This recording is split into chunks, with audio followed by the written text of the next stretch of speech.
जिनके पैरों की पायल की छलक दूर दूर तक जाती थी।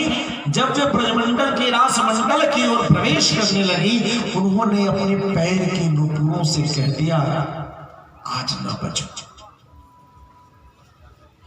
आज तुमसे आवाज ना।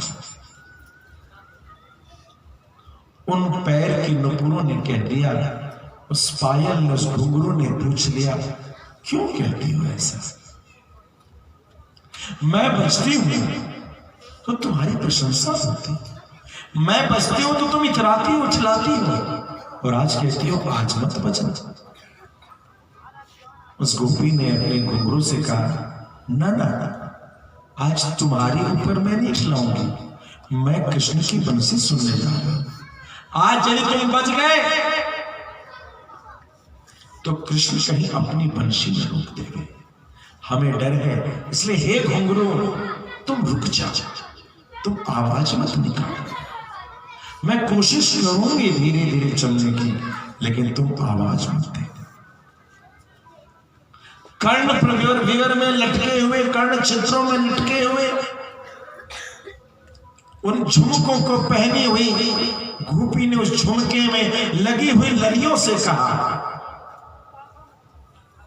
मैं जानती हूं तुम मेरे आभूषण हो, तुम जब हिलते हो, आपस में टकराते हो, तो मेरी शोभा बढ़ती है, लेकिन आज हिलना मत। हे मेरे झुमके के लड़ियां, आपस में टकराना मत, क्योंकि यदि टकरा जाओगी, उसी ध्वनि को आधार बना करके कृष्ण कहीं बंसी रोक न दे, वह ध्वनि कहे कृष्ण के वंशी वादन में विघ्न बन जाए। किसी के कोई अपने वस्त्रों में लगे हुए जड़ियों से कहती है, जो श्रृंगार स्त्री का गौरव होता है, ये गोपियां अपने श्रृंगारों को कहती है, अरे आज हम तुम्हें लेके चली जाए,